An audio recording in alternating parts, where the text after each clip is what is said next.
ইমাম হুসাইন রাদিয়াল্লাহু তাআলা কে দমানোর জন্য সীমার দৌড় মেরে এসে ইমাম হুসাইন রাদিয়াল্লাহু তাআলা পায়ের মধ্যে আঘাত করে দিয়েছে। ইমাম হুসাইন কারবালার ময়দানে পড়ে গেছে। কারবালার ময়দানে পড়ে যাওয়ার পর সীমার লাফ মেরে বুকের উপরে চাইপা বৈশা গেছে। গলার উপরে ছুরি দিয়া যখন টিপ মেরে ধরেছে, কিন্তু গলা তো কাটে না, গলা তো কাটে না। জোরে বলেন সুবহানাল্লাহ। ইমাম হুসাইন রাদিয়াল্লাহু তাআলা ডাক দিয়া বলেন, সীমার আমার গলা তুই যত ছুরি দিয়া পোছাবি পোছা, আমার গলা একটুও কাটতে পারবি না। কারণ হলো আমার গলার উপরে আমার দয়াল নবীজি আমার নানা জান হাজার হাজার বার চুমু খেয়েছে। জোরে বলেন না সুবহানাল্লাহ। আপনারা মাহফিলে এসেছেন খুশি না বেজার? মুহররম মাস হলো মুনাফিক কারা, হুসাইনি মুসলমান কারা চিনার মাস। মুহররম মাস আশিকে রাসূল কারা, বেঈমান কারা চিনার মাস। মুহররম মাস হুসাইনি মুসলমান কারা, ইয়াজিদের দালাল কারা চিনার মাস। ঠিক কিনা বে ঠিক?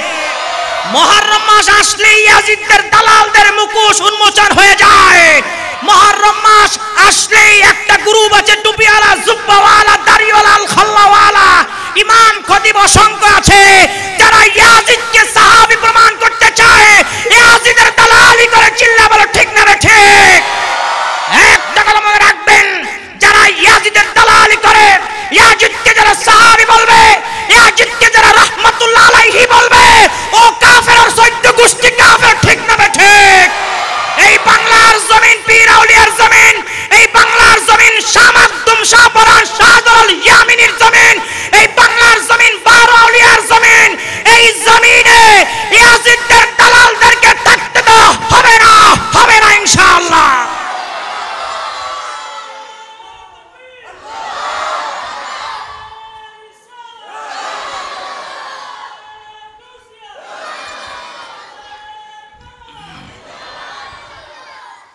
ইয়াজিদ ইমাম হুসাইন রাদিয়াল্লাহু তাআলা জীবনীতে ঢোকার আগে, কারবালার আলোচনা করার আগে ইয়াজিদ কি একটু দোলাই দরকার আছে না নাই? নারে শরীরটা তো গরম হয় না, ইয়াজিদটারে দোলাই দিয়ে ঢুকতে হইব। ইয়াজিদি ফিরদেরকে কুত্তা দোলাই দিয়ে ঢোকা লাগবে আলোচনায়। ঠিক কিনা জোরে বলেন? এখন দেখেন না ইয়াজিদি ফিরও আছে বাংলাদেশ, আছে না নাই? কি ব্যাটখান ব্যাটকায়, ব্যাটখাইতে ব্যাটখাইতে কয় ইয়াজিদ 200 রাকাত নামাজ পড়তে, হেরবার কয় ইয়াজিদ রাহমাতুল্লাহ আলাইহি, কয় ইয়াজিদ এখন খাঁটি ইমামদার ছিল। ইয়াজিদ বলে 200 রাকাত তাহাজ্জুদ পড়তো, 200 রাকাত। বাড়ি যাইয়া কইয়েন আরো জোরে কর নাউজুবিল্লাহ। ইয়াজিদকে যদি কোন পীর, যদি কোন আলেম, যদি সাহাবী মনে করে, ওই পীর ওই আলেমকে যারা অনুসরণ করে ওরাও জাহান্নামে যাবে। ওরাও কোথায় যাবে জোরে বলেন? জাহাজে উড়াইয়া জাহান্নামের মধ্যে কিন্তু লইয়া যাইবে। কথা কি বুঝতে পেরেছেন? আমি সব সময় আকার ইঙ্গিতে কথা বলার চেষ্টা করি এখন, কারণ আমি চাই যদি আমার বয়ান দ্বারা দুই একজন যদি ডাব্লিউ চিনেন না, চেনার দরকার নেই, পরে চিনেন ডাব্লিউ, ওই যারা ইয়াজিদের সাহাবী বলে, এরা দুই একজন যদি বুঝে টুইজা ইয়াজিদের কাফের বলে, সুন্নিয়াতে চলে আসে। দরকার আছে না নাই? দরকার আছে না নাই? এটাই তো আমাদের সফলতা হবে। ঠিক কিনা জোরে বলেন? আমাকেও ঠেলার ছোটে যদি আরো 20 হাত দূরে চলে যায়, এদিকেও ঝামেলা আছে না নাই? আবার জাগুলার সুমুন বুকমুন উমিউন ফাহুম লায়ার জিউন, জাগো অন্তরে আল্লাহ মোহর মারছে জম্মের মারা। অগর যতই বুঝান না কেন, ওরা জীবনও হক বুঝবে না, বাতিলের সঙ্গেই থাকবে। ঠিক কিনা জোরে কর? তাহলে আপনারা আওয়াজ দিতে রাজি আছেন সবাই? এই যে আজকের মাহফিল শহাদায়ে কারবালার স্মরণে বিশাল এই আজিমুস শান নুরানি মাহফিলের আয়োজন করা হয়েছে। মুহররম মাস অনেক বড় বড় ঘটনা ইসলামের ইতিহাসে ঘটেছে। তার মধ্যে যেটা সবচাইতে বেদনাদায়ক ঘটনা, হৃদয় বিদারক ঘটনা, ইতিহাসের পাতায় স্বর্ণ অক্ষরে লেখা আছে, সেটা হচ্ছে ইমাম হুসাইন রাদিয়াল্লাহু তাআলা আনহুকে কারবালার প্রান্তরে ইয়াজিদি বাহিনীরা কিভাবে শহীদ করেছিল, এই শহীদের ঘটনা, এই শাহাদাতের ঘটনা সোনালী অক্ষরে ইসলামের ইতিহাসে লেখা আছে না নাই? আছে না নাই? সরাসরি আমি আলোচনায় ঢুকে যাচ্ছি। আমার দয়াল নবীজি সাল্লাল্লাহু আলাইহি ওয়াসাল্লাম বলেছে, মান হাব্বাল হাসান আল হুসাইনা ফাকাদ হাব্বানি, যেই ব্যক্তি আমার হাসান হুসাইনকে ভালোবাসলো সে আমাকেই ভালোবাসলো। সুবহানাল্লাহ, জোরে বলেন। আর নবীজিকে যদি ভালো না বাসেন জান্নাতে যাওয়া যাবে? আল্লাহ কোরআনে বলেছে, সূরা আল ইমরানের 31 নম্বর আয়াতে আল্লাহ বলেছেন, বিসমিল্লাহির রহমানির রহিম, قل إن كنتم تحبون الله فاتبعوني يحببكم الله ويغفر لكم ذنوبكم والله غفور رحيم।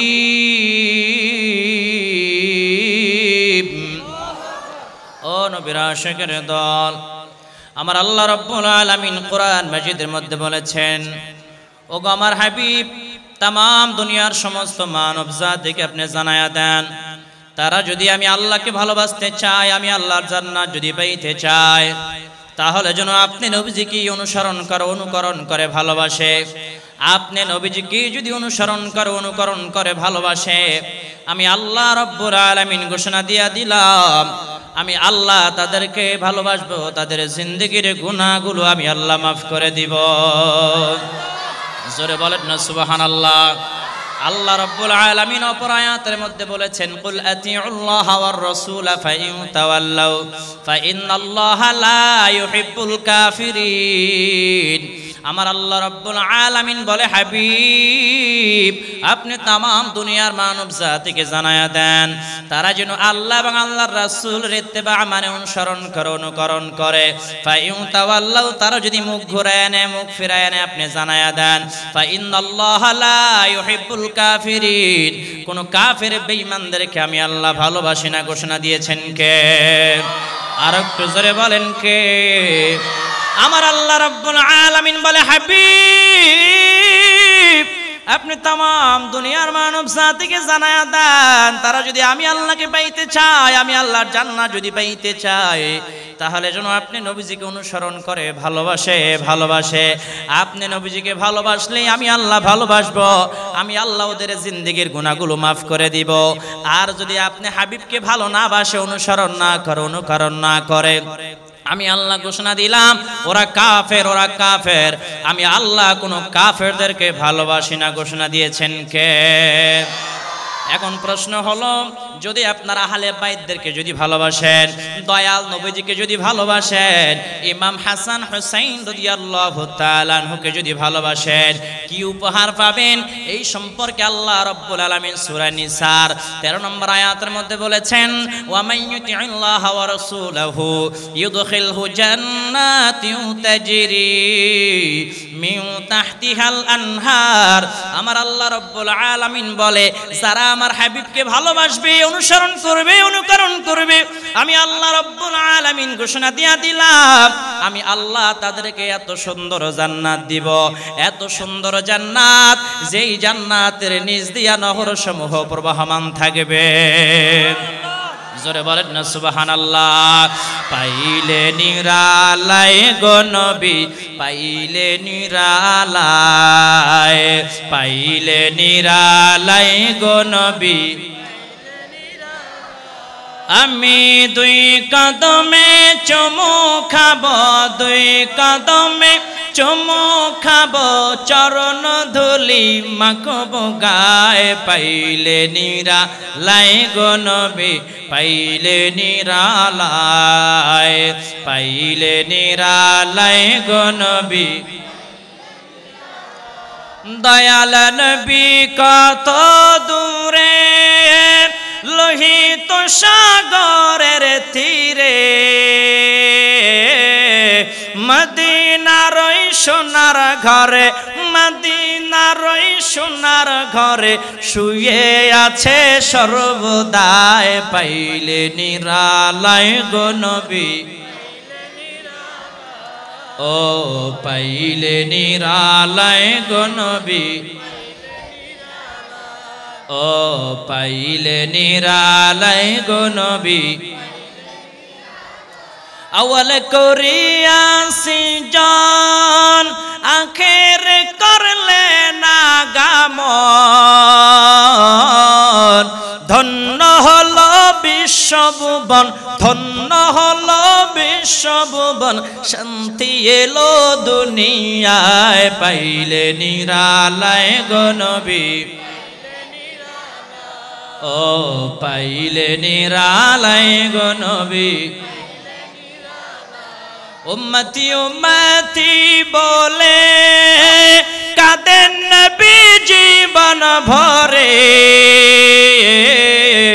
উম্মতি উম্মতি বলে কাঁদেন নবী জীবন ভরে এখনো কাঁদতেছেন নবী এখনো কাঁদতেছেন নবী পাপী উম্মতের মায়ায় পাইলে নিরালায় গো নবী পাইলে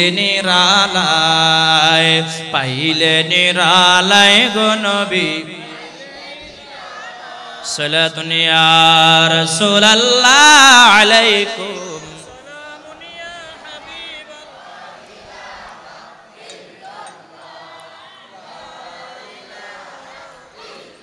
লা ইলাহা ইল্লাল্লাহু মুহাম্মাদুর রাসূলুল্লাহ সাল্লাল্লাহু আলাইহি ওয়াসাল্লাম কষ্ট নিয়ে জোরে বলেন যারা আশিক রাসূল এদের কখনো কষ্ট হতে পারে না জোরে কোন ঠিক কিনা আমরা হলাম হুসাইনি মুসলমান ইমাম হুসাইন রাদিয়াল্লাহু তাআলা আনহুর শাহাদাতের ঘটনা শুনলে আমরা চোখের পানি ধরে রাখতে পারি না আর ইমাম হুসাইন রাদিয়াল্লাহু তাআলা আনহুর জীবনী শুনলে অনেক ইয়াজিদির দরবারের মুরিদেরা আমাদেরকে গালাগালি করে জোরে কোন ঠিক কিনা ও নবীর আশিকের দল ইমাম হুসাইন রাদিয়াল্লাহু তাআলা আনহু আমার দয়াল নবীজি সাল্লাল্লাহু আলাইহি ওয়াসাল্লাম কত ভালোবাসতো যার কারণে আমার নবীজি বলে গিয়েছে মানা হাব্বাল হাসান ওয়াল হুসাইনা ফাকাদ হাব্বানি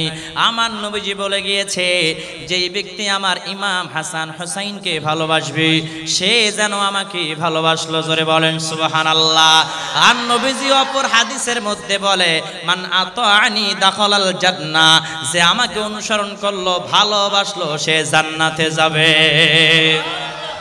ইমাম হুসাইন রাদিয়াল্লাহু তাআলা আনহুর কাছে ওই কুফা থেকে হাজার হাজার চিঠি আসতে লাগলো এর আগে এই ইয়াজিদ কার সন্তান ছিল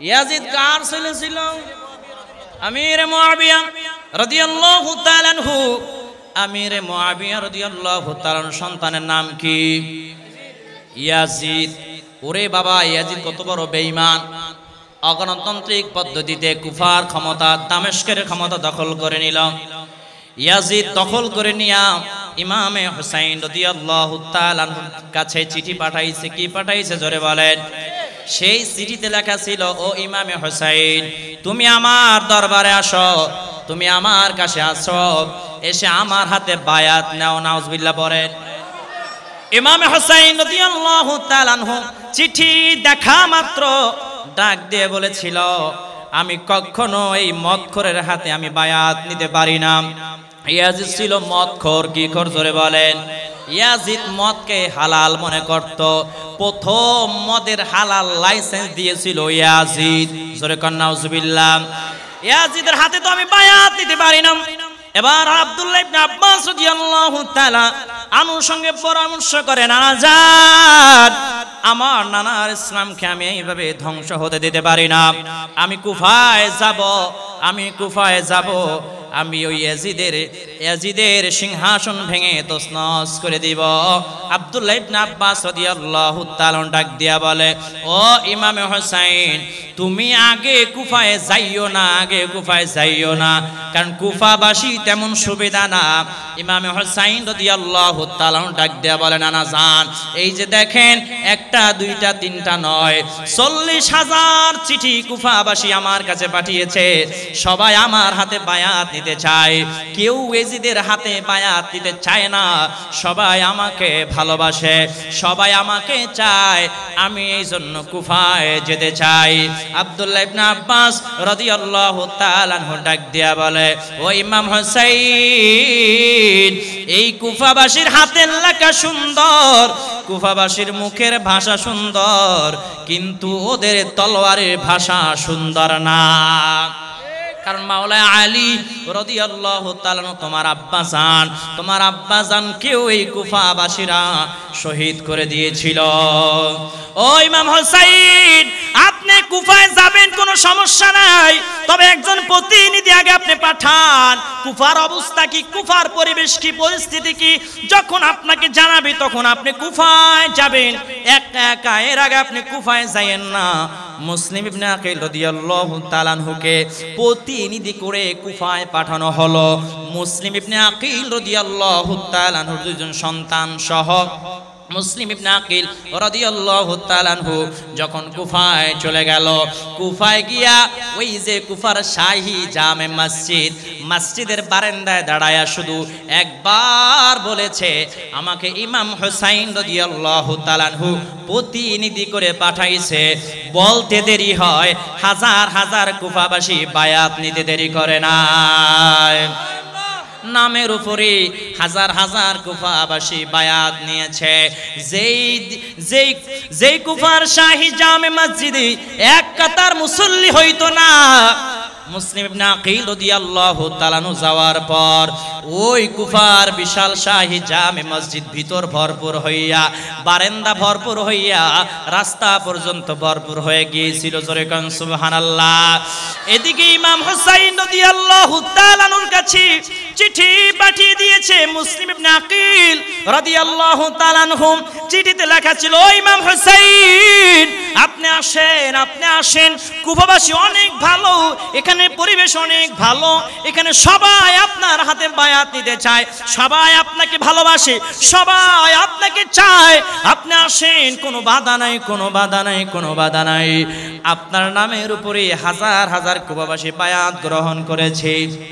এই চিঠি লিখে যখন ইমাম হুসাইন রাদিয়াল্লাহু তাআলা আনহুর কাছে পাঠিয়ে দেওয়া হলো, ইমাম হুসাইন রাদিয়াল্লাহু তাআলা আনহু চিঠি পাইয়া ৭২ জন নবী পরিবার নিয়ে রওনা হয়ে গেছে। এর মধ্যে ওই ইয়াজিদ শুনে ফেলেছে ইমাম হুসাইন কুফার জমিনে আগমন করতেছে। শোনা মাত্র পুরা কুফাবাসীদেরকে এই ইয়াজিদি বাহিনী দিয়ে সবাইকে ঘুরিয়ে ফেলেছে, সবাইকে ভয় ভীতি দেখিয়ে সবাইকে ইয়াজিদের পক্ষ নিয়ে নিয়েছে, সবাইকে সীমারের পক্ষ নিয়ে নিয়েছে। যেই মসজিদে কুফার শাহী জামে মসজিদে মসজিদ ভরপুর হইয়া, বারান্দা ভরপুর হইয়া, মাঠ পর্যন্ত ভরে গিয়েছিল, তারপরের দিন ফজরের নামাজে একজনও মুসল্লি খুঁজে পাওয়া যায় না। ওই যে বলেছিল কুফাবাসীর লেখা সুন্দর, কুফাবাসীর ব্যবহার সুন্দর, কিন্তু ওদের মন ভালো না, তলোয়ারের আঘাত ভালো না, ব্যবহার ভালো না। মুসলিম ইবনে আকিল রাদিয়াল্লাহু তাআলা আনহু চিন্তা করে, হারে বড় ভুল করে ফেললাম। ইমাম হুসাইন যদি এবার কুফায় চলে আসে, তাহলে ইমাম হুসাইনকে তো এরা আক্রমণ করবে, এরা শহীদ করে দিবে। যেইভাবে হোক ইমাম হুসাইনকে আটকাতে হবে, কুফায় ঢুকতে দেওয়া যাবে না, কুফায় ঢুকতে যাওয়া যাবে না। কোন রকম ফজরের নামাজটা আদায় করে মুসলিম ইবনে আকিল রাদিয়াল্লাহু তাআলা আনহু যখন মদিনার উদ্দেশ্যে রওনা হবে, কুফার শাহী জামে মসজিদের বারান্দায় যখন এসেছে, সীমার বাহিনী আয়েশা মুসলিম ইবনে আকিল রাদিয়াল্লাহু তাআলা আনহুর গলার উপরে এইভাবে ছুরি ধরেছে, তলোয়ারি ধরেছে। ডাক দেয়া বলে, এ মুসলিম ইবনে আকিল কই যাও? বলে, আমি মদিনায় যাই। এই কুফার অবস্থা ভালো না রে, কুফার অবস্থা ভালো না, ভালো না, ভালো না। ইমাম হুসাইন যদি চলে আসে, এই কুফাবাসী ইমাম হুসাইনের সঙ্গে ভালো ব্যবহার করবে না। এবার ওই ইয়াজিদি বাহিনীরা ডাক দিয়া বলি, এ মুসলিম ইবনে আকিল, তুমি তো আর মদিনায় ফিরে যেতে পারবা না। বলা মাত্র কুফার শাহী জামে মসজিদের বারান্দায় শোয়া মুসলিম ইবনে আকিল রাদিয়াল্লাহু তাআলা আনহুর গলার উপর দিয়া সীমার বাহিনী ইয়াজিদ বাহিনী ছুরি চালিয়ে দিয়েছিল। আল্লাহু আকবার। আপনারা কি মনে করেন এই যে মুসলিম ইবনে আকিল রাদিয়াল্লাহু তাআলা আনহুর গলার উপর যারা ছুরি চালাইছিল ওরা কি কাফের ছিল? কথা বলে না, ওরা কাফের ছিল নাকি? ওগো মাথায় জুব্বা ছিল, ওগো মাথায় পাগড়ি ছিল, গায়ে জুব্বা ছিল, ওদের গায়ে এরকম আবা ছিল, আল খল্লা ছিল। ওরাও কিন্তু নামাজ পড়তো, কিন্তু আহলে বাইতদেরকে ভালোবাসতো না। ইমাম হুসাইন রাদিয়াল্লাহু তাআলা আনহুকে ভালোবাসতো না, আমার দয়াল নবীজিকে ভালোবাসতো না, যার কারণে ওরা কাফের হয়ে গিয়েছে। জোরে কোন ঠিক না বেঠিক? ও নবীর আশিকের দল, মসজিদের মধ্যে মুসলিম ইবনে আকিল রাদিয়াল্লাহু তাআলা আনহুকে শহীদ করে দিল। ছোট ছোট দুইজন বাচ্চা পাগলের মতন দৌড়ায়,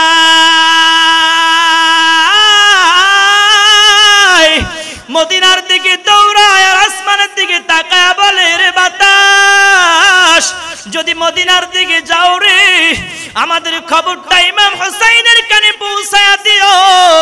ইমাম হুসাইন যেন কুফায় না আসে। কুফার অবস্থা ভালো না, কুফার অবস্থা ভালো না।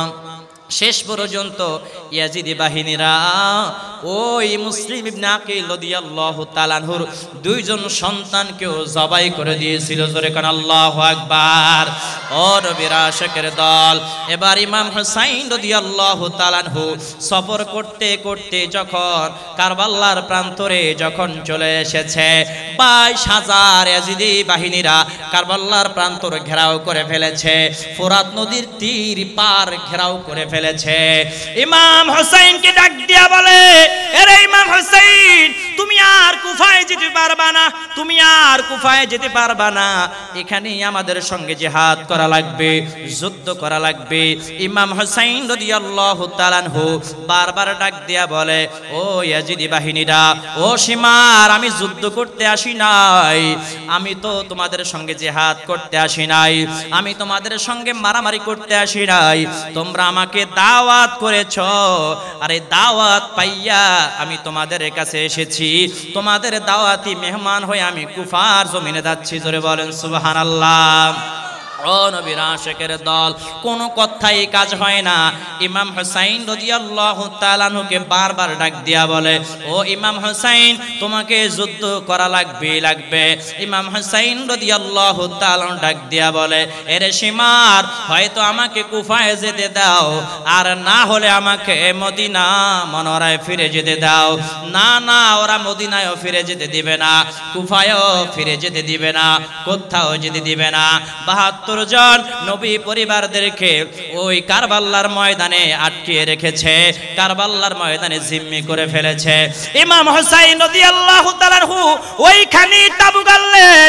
ওইখানে তাবু গাড়ার পর সমস্ত নবী পরিবার সবাইকে ডাকলেন, ডাক দিয়া বলে, ও আমার সঙ্গীরা শোনো, গভীর রাত যখন হয়ে যাবে, তোমরা যে যেখান থেকে পারো পালাইয়া তোমরা মদিনা মনোয়ারায় চলে যাও। আমি ইমাম হুসাইন একাই এই 22,000 ইয়াজিদি বাহিনীর বিরুদ্ধে লড়াই করব। সুবহানাল্লাহ। জোরে বলেন না, জোরে বলেন। ওই যে আমার আল্লাহ বলেছে, তোমাদের অস্ত্র আছে কিনা দেখার দরকার নাই, তোমাদের সৈন্য আছে কিনা দেখার দরকার নাই, তোমাদের তলোয়ারি আছে কিনা দেখার দরকার নাই। ওয়া কানা হাক্কান আলাইনা নাসরুল মুমিনিন। আরে বান্দা, তোমরা যখন আমি আল্লাহর রাস্তায় জিহাদে বের হবা, তোমরা যখন আমি আল্লাহর জন্য, আমার হাবিবের জন্য তোমরা যখন জিহাদ করতে নামবা, বাতিলদের বিরুদ্ধে, তাগুতের বিরুদ্ধে যখন তলোয়ারি ধরবা, তোমাদের দল মত দেখার দরকার নাই, অস্ত্র আছে কিনা দেখার দরকার নাই। ওয়া কানা হাক্কান আলাইনা নাসরুল মুমিনিন। তোমরা যখন আমি আল্লাহর রাস্তায় নেমে যাইবা, আমি আল্লাহর পক্ষ থেকে সাহায্য করা তোমাদের জন্য ওয়াজিব হয়ে যায়। আল্লাহু আকবার। জোরে বলেন। ইমাম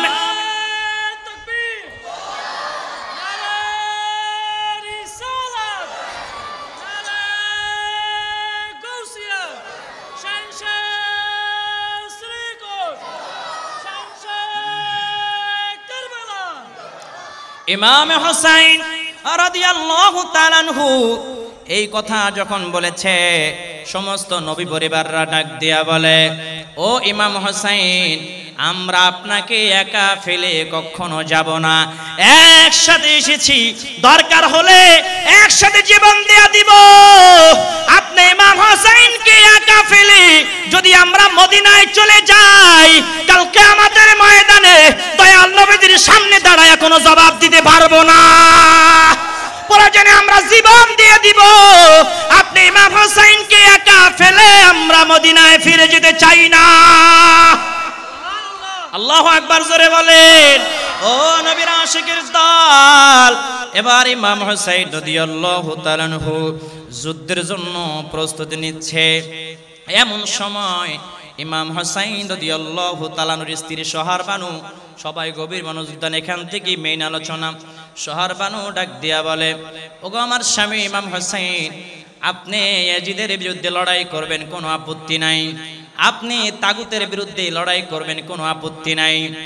এই যে আমার কোলের দিকে তাকায় দেখেন, আমাদের সন্তান আলী আসগর ছোট বাচ্চা, দুধ খাইতে পারে না, 3 দিন যাবত স্তনে দুধ নাই, দুগ্ধ পান করতে পারে না, একটু পানি খাওয়ার জন্য হা করে আছে, জিহ্বাটাও লড়াইতে পারে না। আমার কলিজার টুকরা, আমার কলিজার টুকরা আলী আসগরকে একটু সীমারের কাছে নিয়ে যান। আপনি যদি বলেন, একটু করুণা করে যদি বলেন যে তোমাদের যত দ্বন্দ্ব আমার সঙ্গে, আমার এই ছোট বাচ্চার সঙ্গে তো কোনো দ্বন্দ্ব নাই, একটু পানি তোমরা ছেড়ে দাও, তাহলে আমাদের সন্তানটা বেঁচে যাবে। আপনি যদি একটু করুণার সুরে বলেন, ওরা পানি ছেড়েও দিতে পারে, ওদের মনটা নরম হয়েও যেতে পারে। ইমাম হোসেন রাদিয়াল্লাহু তাআলা আনহু আলী আসগর রাদিয়াল্লাহু তাআলা আনহুকে এইভাবে হাতের উপরে নিয়ে ফোরাত নদীর কিনারায় চইলা গেছে। আর সীমারকে ডাক দিয়া বলে, রে সীমার, এই জামা হাতের দিকে তাকায় দেখো, আমার ছোট সন্তান আলী আসগর পানির পিপাসায় হা করে আছে, একটু যদি পানি তোমরা ছেড়ে দাও, আমার কলিজার টুকরা সন্তানটা বেঁচে যাবে। তোমাদের দ্বন্দ্ব আমি ইমাম হোসেনের সঙ্গে, তোমাদের দ্বন্দ্ব আমাদের সঙ্গে, এই ছোট বাচ্চার সঙ্গে তো কোনো দ্বন্দ্ব নাই, একটু পানি ছেড়ে দাও। ওরে নবীর উম্মত, সীমারের মন তো গলি নাই, উল্টা তীরের আঘাতে আলী আসগর রাদিয়াল্লাহু তাআলা আনহুর এই গলার এইখান থেকে তীরের আঘাত এসে ঢুকে এখান থেকে বের হয়ে গিয়েছিল। আল্লাহু আকবার জোরে বলেন। আরে আলী আসগর রাদিয়াল্লাহু তাআলা আনহুর এইখান থেকে তীর ঢুকে যখন এইখান থেকে বের হয়ে গেছে, আলী আসগর রাদিয়াল্লাহু তাআলা আনহু আর আওয়াজ করে না, আর কান্না করে না, এইভাবে হা করে হযরত ইমাম হোসেন রাদিয়াল্লাহু তাআলা আনহুর মুখের দিকে তাকায়া রইছে। আহারে, রক্তগুলো টপ টপ টপ টপ করে জমিনের মধ্যে পড়ে। ইমামে হোসেন রাদিয়াল্লাহু তাআলা আনহু ওই রক্তগুলো হাতের মধ্যে মাখে।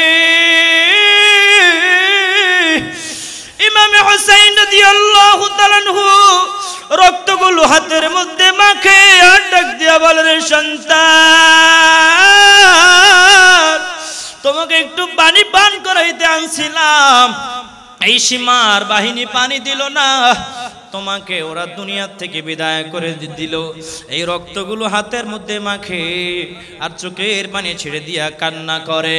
ও নবীর আশিকের দল, শেষ পর্যন্ত ইমাম হোসেন রাদিয়াল্লাহু তাআলা আনহু আলী আসগর রাদিয়াল্লাহু তাআলা আনহুকে কোলের মধ্যে নিয়া রক্ত মাখা শরীর মোবারকটা নিয়া তাবুর কাছে চইলা গেছে। তাবুর বাহির থেকে ডাক দিছে, রে বিবি, তোমার সন্তানকে জন্মের মতো ঘুম পাড়ায় দিছে, তোমার সন্তান আর একটু দুধ খাওয়ার জন্য কান্না করবে না, আর একটু পানি খাওয়ার জন্য আর কান্না করবে না। তোমার সন্তানকে সীমার জন্মের মতো ঘুম পাড়ায় দিছে রে, তোমার সন্তান আর তোমাকে বিরক্ত করবে না। ইমাম হোসেন রাদিয়াল্লাহু তাআলা আনহুর স্ত্রী বের হয়ে দেখে হযরত আলী আসগর রাদিয়াল্লাহু তাআলা আনহুর শরীরটা রক্ত মাখা চিৎকার মেরে আলী আসগর রাদিয়াল্লাহু তাআলা আনহুকে বুকের মধ্যে জড়ায়া ধরছি আর চোখের পানি ছেড়ে দিয়া কান্না করে আর বলে, রে সন্তান, একটু পানির জন্য তুই দুনিয়া ত্যাগ করে চলে গেলি। একবার কল্পনা করে দেখেন, এমন রক্তমাখা শিশু, এমন রক্তমাখা শহীদ শিশুর দেহ যদি মায়ের কোলে থাকে, কত ব্যথা, কত আঘাত, কত যন্ত্রণা, কত ব্যথা লাগে, কত মনে আঘাত লাগে। নবীর উম্মত তারপরেও কিন্তু ইয়াজিদি বাহিনীর কাছে ইমাম হুসাইন রাদিয়াল্লাহু তাআলা আনহু মাথা নত করে নাই। জোরে কোন ঠিক না বেঠিক? আরেকটু জোরে বলেন ঠিক না বেঠিক? এবার ইমাম হুসাইন রাদিয়াল্লাহু তাআলা আনহু শেষ পর্যন্ত জয়নব রাদিয়াল্লাহু তাআলা আনহুকে ডাক দিয়া বলে, এরে বোন জয়নব, তোমার হাতে আমার সন্তান জয়নুল আবদিনকে দিয়ে যাচ্ছি। যদি তোমরা কখনো এই কারবালার ময়দান থেকে যদি ফিরে যাইতে পারো, ইয়াজিদের এরিয়া থেকে যদি বেঁচে তোমরা মদিনায় ফিরে যাইতে যদি পারো, আহলে বাইতরা এই কারবালার প্রান্তরে 3 দিন যাবত কত যে কষ্ট করেছে, এই কথা মদিনার কোন আদালতে তোমরা বিচার দিবা না, মদিনার কোন মানুষের কাছে তোমরা বিচার দিবা না।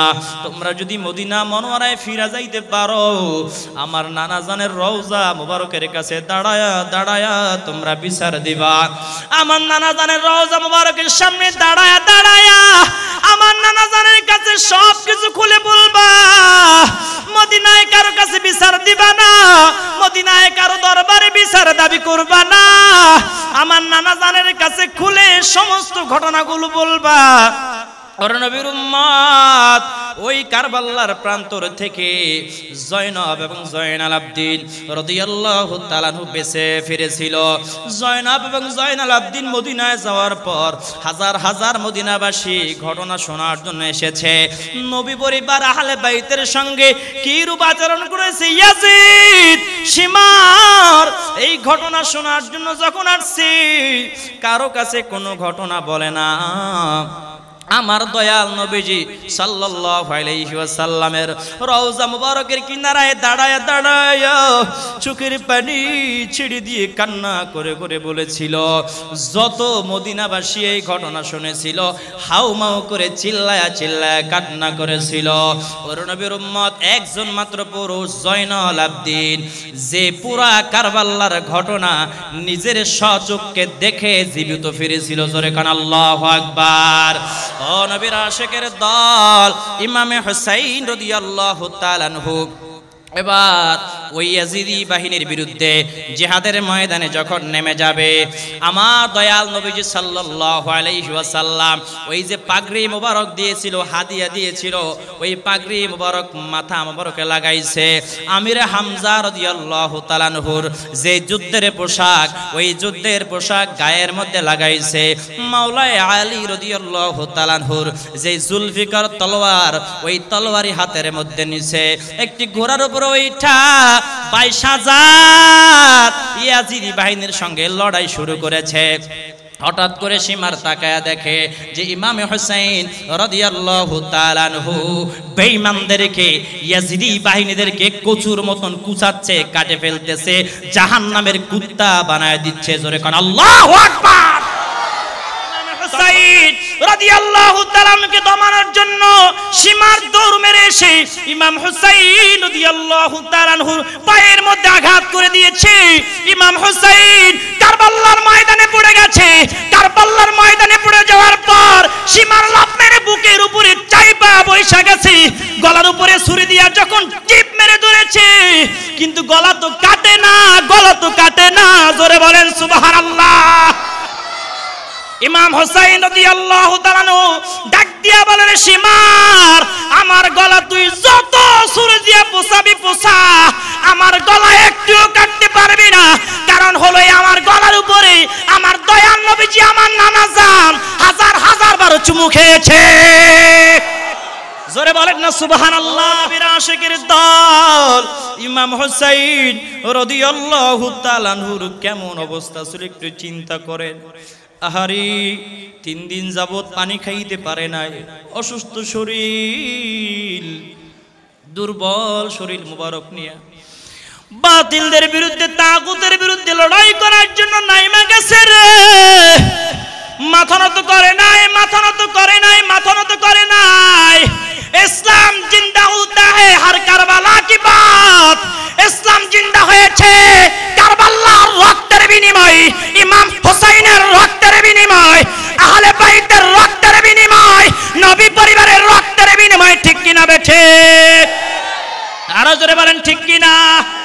ও নবীর উম্মতের দল, ইমাম হুসাইন রাদিয়াল্লাহু তাআলা আনহু রক্ত দিয়ে প্রমাণ করে গেছে, আহলে বাইতরা রক্ত দিয়ে প্রমাণ করে গেছে, যুগে যুগে অনেক বাতিলরা তৈয়ার হয়ে যাবে, যুগে যুগে অনেক নাস্তিক মুরতাদ ইসলামের বিরুদ্ধে, আমার দয়াল নবীজির বিরুদ্ধে কলম চালাবে। ওই সমস্ত নাস্তিকদের সঙ্গে, দুশমন রাসূলদের সঙ্গে, তাগুতের বিরুদ্ধে লড়াই করে বুকের তাজা রক্ত রাজপথে ঢেলে দেওয়া লাগবে। তাহলে কিয়ামত পর্যন্ত ইসলাম জিন্দা থাকবে। ঠিক না বেঠে? আরো জোরে বলেন ঠিক কিনা?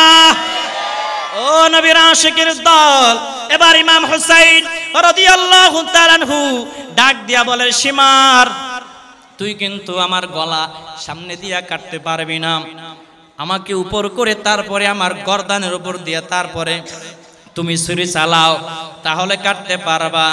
এর আগে ডাক দিয়া বলে, এরে সীমার আমাকে 2 রাকাত নামাজ পড়ার জন্য সময় দাও। সুবহানাল্লাহ, জোরে বলেন। আর আমরা নামাজ পড়ি না, আমরা আশিক রাসূল দাবি করি, আমরা সুদ খাই, আমরা আশিক রাসূল দাবি করি, মানুষকে ঠকাই, আমরা আশিক রাসূল দাবি করি, আহারে যত রকম বাটফারি করি, আমরা আশিক রাসূল দাবি করি। আর আমার দয়াল নবীজির আদরের নাতি ইমাম হুসাইন শহীদ হয়ে যাবে, মৃত্যুর কাঠগড়ায় দাঁড়াইয়াও শহীদি তামান্না বুকের মধ্যে নিয়া শহীদি শহীদি যখন পেয়ালা পান করবে, এমন সময়ও ডাক দিয়া বল, রে সীমার আমাকে 2 রাকাত নামাজ পড়ার সময় দাও। সুবহানাল্লাহ, জোরে বলেন। ইমাম হুসাইন রাদিয়াল্লাহু তাআলা আনহুকে এখন বর্তমান অনেকে ভালোবাসি ভালোবাসি বইলা মাতন করে, নারী পুরুষ এক জায়গায় মিলা তাজিয়া মিছিল করে, ঢোল তাবলা বাজায়। আছে না নাই? আছে না নাই? যারা তাজিয়া মিছিলের নামে নিজের শরীর থেকে রক্ত ঝরাবে, মাতন করবে, হায় হুসাইন বলে চিল্লাবে, মনে করতে হবে এরা শিয়া, এরা শিয়া, এরা শিয়া, এদের সঙ্গে আহলে বাইতের সঙ্গে কোনো সম্পর্ক নাই। এরা তো সরাসরি পর্দার আয়াতকে অস্বীকার করে। ঠিক কিনা? জোরে বলেন। এরা তো পর্দার আয়াতই মানে না। একসাথে নারী পুরুষ মিলা কালা কালা পোশাক পিন্দা এরা তাজিয়া মিছিল করে, ঢোল বাজায়, গান গায়। হায় হুসাইন করুক, কোনো সমস্যা নাই, শরীর থেকে রক্ত ঝরায়। আছে না নাই? এদের কারণে সুন্নিদের বদনাম হয়, এদের সঙ্গে সুন্নিদের সঙ্গে কোনো সম্পর্ক নাই। জোরে কোন ঠিক কিনা? ও নবীর আশিকের দল, এবার ইমাম হুসাইন রাদিয়াল্লাহু তাআলা আনহুকে উপর করে ফালায়া যখন গর্দানের উপরে যখন ছুরি চালিয়ে দিয়েছে, শির মুবারক আলাদা করে ফেলেছে, আলাদা করে ফেলেছে। দেখেন শির মুবারক আলাদা কইরে কিন্তু এরা ক্ষান্ত হয় নাই, বর্ষার উপরে এইভাবে শির মুবারকটা গেথে তারপরে এরা কুফার মধ্যে আনন্দ মিছিল করেছিল, এরা তাজিয়া মিছিল করেছিল, আনন্দ মিছিল করেছিল। আনন্দ মিছিল করতে করতে এরা ওই ইয়াজিদের দরবারে গিয়েছিল। বর্তমান যারা বলে ইয়াজিদ নির্দোষ, এখন আপনারা বুঝতে পারবেন ইয়াজিদ দোষী না নির্দোষ। ইয়াজিদের দরবারে যখন গেল, ওই একটি প্লেটের উপরে শির মুবারক যখন রেখেছে, ইয়াজিদ কিন্তু একবার বলে নাই, কেন তোমরা ইমাম হুসাইন রাদিয়াল্লাহু তাআলা আনহুর মাথা মুবারক শির মুবারক কাইটা নিয়ে আসছো, যারা কাইটা আনছো তোমাদেরকে আমি ফাঁসির কাস্টে ঝুলাবো। একবারও কিন্তু বলে নাই, উল্টা ইয়াজিদ বলেছিল তোমাদেরকে ধন্যবাদ, তোমাদেরকে পুরস্কৃত করা হলো। এই বলে একটা লাঠি নিয়া ইমাম হুসাইন রাদিয়াল্লাহু তাআলা আনহুর ঠোঁটের উপরে এইভাবে লাঠি দিয়া এইভাবে আস্তে আস্তে করে গুতাচ্ছিল। জোরে কর নাউজুবিল্লাহ বলে। ইয়াজিদ এতক্ষণ তুমি যা করেছো মুখ বুজে সহ্য করেছি। এরে ইয়াজিদ তুমি কার ঠোঁটের মধ্যে লাঠি দিয়া গুতাও। আমি সাক্ষী, আমি নিজে দেখেছি আমার দয়াল নবীজি, আমার নূর নবীজি ইমাম হুসাইনের এই ঠোঁট মোবারকে কয় হাজার বার চুমু খেয়েছে। সুবহানাল্লাহ জোরে বলেন। তাহলে আপনারা বলেন ইয়াজিদ দোষী নাকি নির্দোষ? দোষী নাকি নির্দোষ? তাহলে ইয়াজিদের পক্ষে এই বাংলার জমিনে যদি কেউ দালালি করে, ওরা মুসলমান নাকি কাফের? মুসলমান নাকি কাফের? কোন ইয়াজিদি পীরের মুরিদ যদি বলে ইয়াজিদ সাহাবী ছিল, ইয়াজিদ নির্দোষ, ওই সমস্ত পীরদের দুই গালে আমরা জুতা মারবো তালে তালে। কে কে রাজি আছো একটু হাত তোলাকে দেখায়া দাও।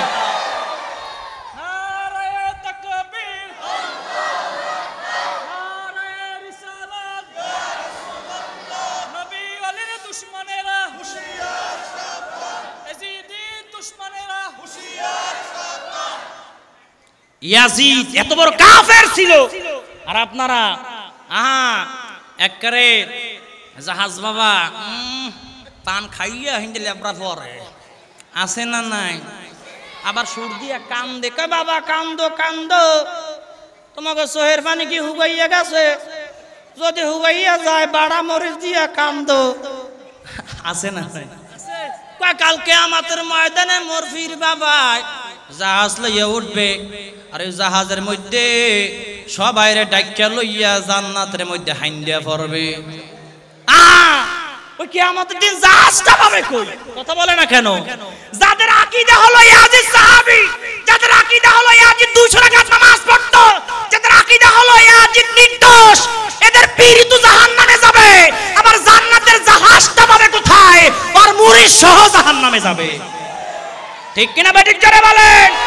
ইয়াজিদি মুরিদদের সঙ্গে, ইয়াজিদের দালালের সঙ্গে আমি যেমন সম্পর্ক তালাক দিয়া সুন্নি হয়ে গেছে, সকলকে বলবো ওই আকীদা ত্যাগ করে আহলে সুন্নাত ওয়াল জামাতের আকীদায়, মাসলাকে আলা হযরত আকীদায় দাখিল হয়ে যাও।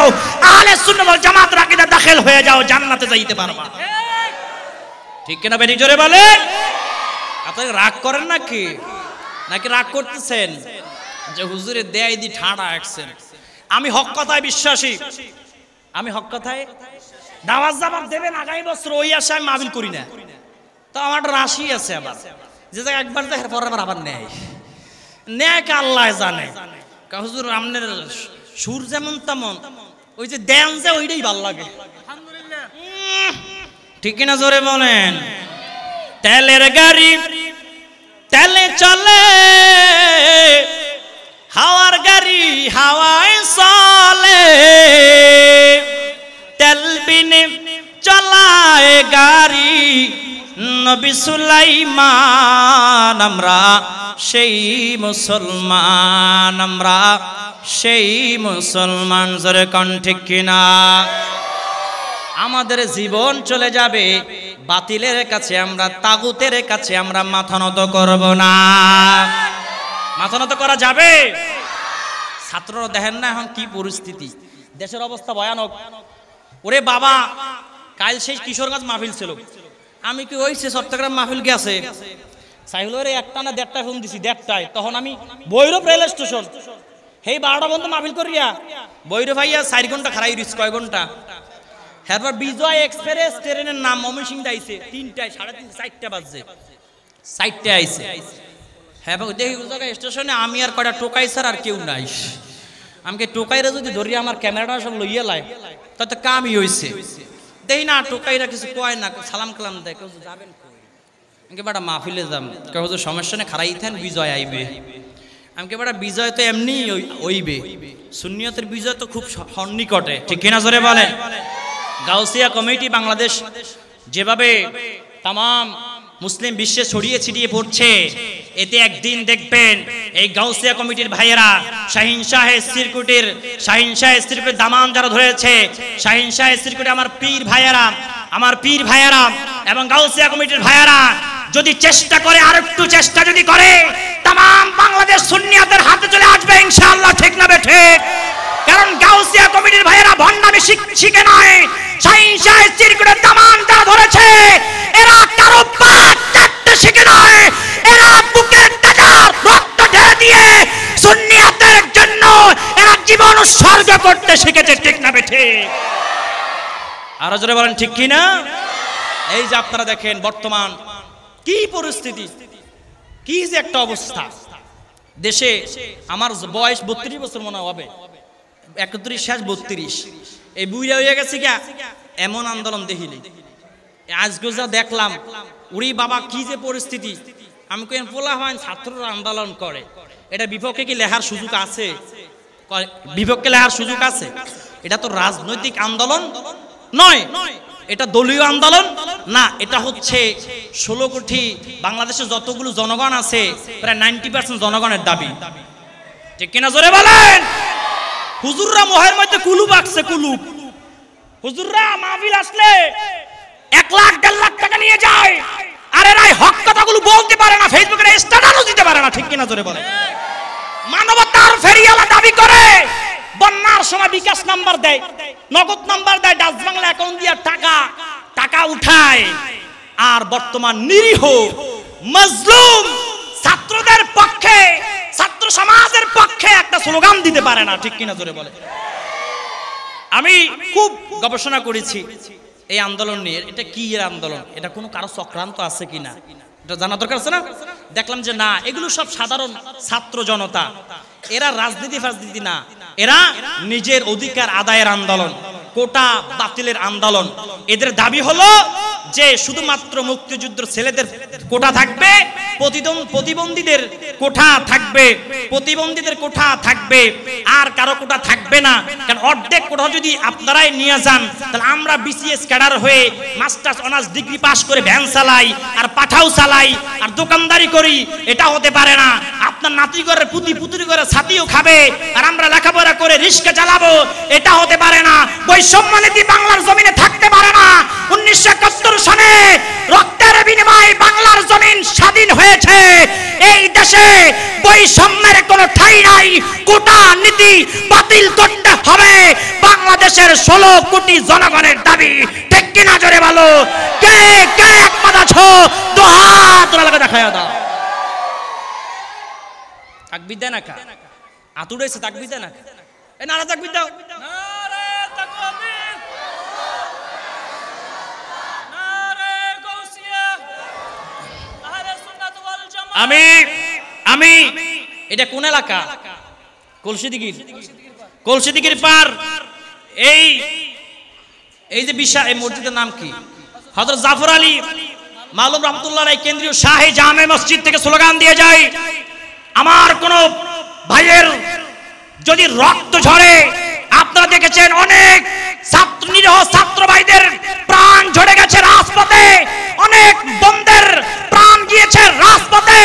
আমরা জানিয়ে দিতে চাই, মুসলমান বাংলার জমিনের জনগণের পিঠ যদি দেওয়ার থেকে যায়, ইঁদুরের গর্ত পলায়ন করতে খুঁজে পাবা না, ঠিক কিনা জোরে বলে? কারণ এই বাংলার জমিনের ছাত্র সমাজ কোন রাজাকারের বাচ্চা নয়, এরা বাংলাদেশের নাগরিক, ঠিক না ঠিক? কারণ রাজাকারের বাচ্চাদের বিচার হয়ে গেছে, রাজাকারদের বংশধরকেও আমরা চিনি না। রাজাকারদের আরো যদি থাকে তাদেরও ফাঁসি হোক, কিন্তু সাধারণ ছাত্র সমাজকে রাজাকার বলে আপনি আখ্যায়িত করতে পারবেন না। তাহলে বাংলার জমিনের ছাত্র সমাজ এখন যেইভাবে জেগে উঠেছে, এই আন্দোলনের জোয়ার কিয়ামত পর্যন্ত পানি ঢাললেও আপনি নিভাইতে পারবেন না, ঠিক কিনা? এই জোরে বলো, ঠিক না ঠিক? যাক, আজকের মাহফিল এতটুকু। কারবালার মাহফিল তো একটু জজবা দেওয়া লাগে, ঠিক না?